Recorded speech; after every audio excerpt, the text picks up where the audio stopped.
We closed out 2024 having worked on 68 individual components on the FM Area Diversion throughout the year.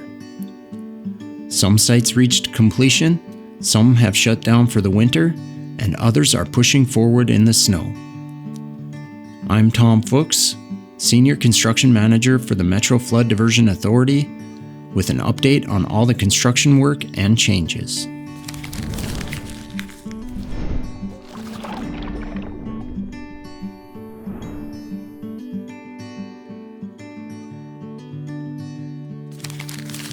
We start this month's tour east of Argosville, North Dakota, at the Drain 30 Inlet.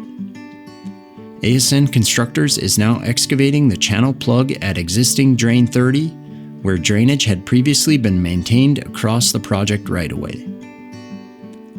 As crews excavate the diversion channel through the existing drain, they are simultaneously establishing functional connections to intercept incoming drainage permanently and divert it to the new Drain 30 Inlet and into the stormwater diversion channel. Once complete, Drain 30 Inlet will become the second of 14 river and drain inlets to be permanently connected to the channel.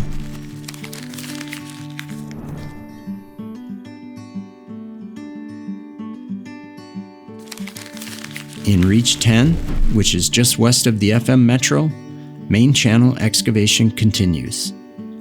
In the past month, ASN Constructors excavated another 500,000 cubic yards, bringing the total close to 30 of the 45 million cubic yards that will be moved.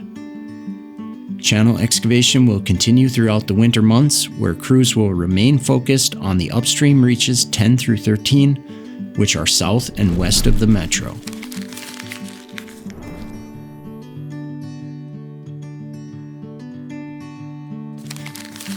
Work continues at several of the channel structure sites as well. Just north and west of Harwood, North Dakota, County Road 32 became the second of 19 crossings to open to traffic this month.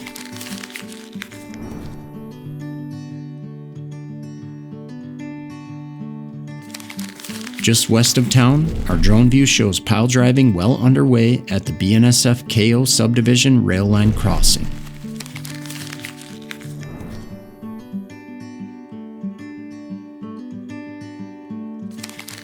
South and west of Horace, North Dakota, at the Cheyenne River Aqueduct, concrete work and pile driving is continuing as weather allows. Just this past month, ASN Constructors completed the first large concrete placement close to 900 cubic yards at the base of the flume and conduit structure. That's enough concrete to cover the entire campus of Minnesota State University Moorhead with a thin half-inch layer.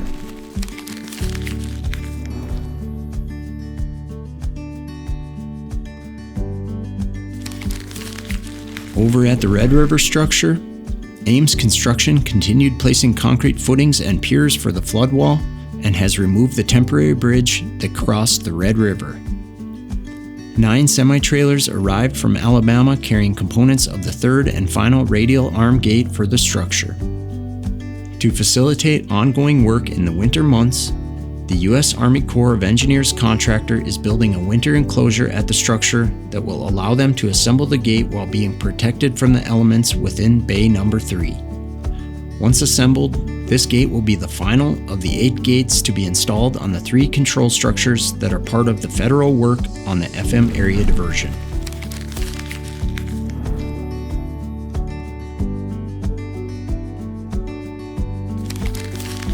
Nearby at Reach 2B of the southern embankment, the up and over for County Road 16 also was open to traffic.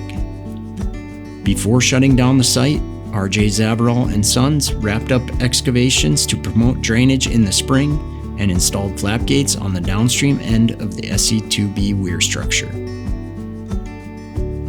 2024 brought significant progress, and the same is anticipated this year. Follow along by subscribing to the Diversion Current, our monthly e-newsletter.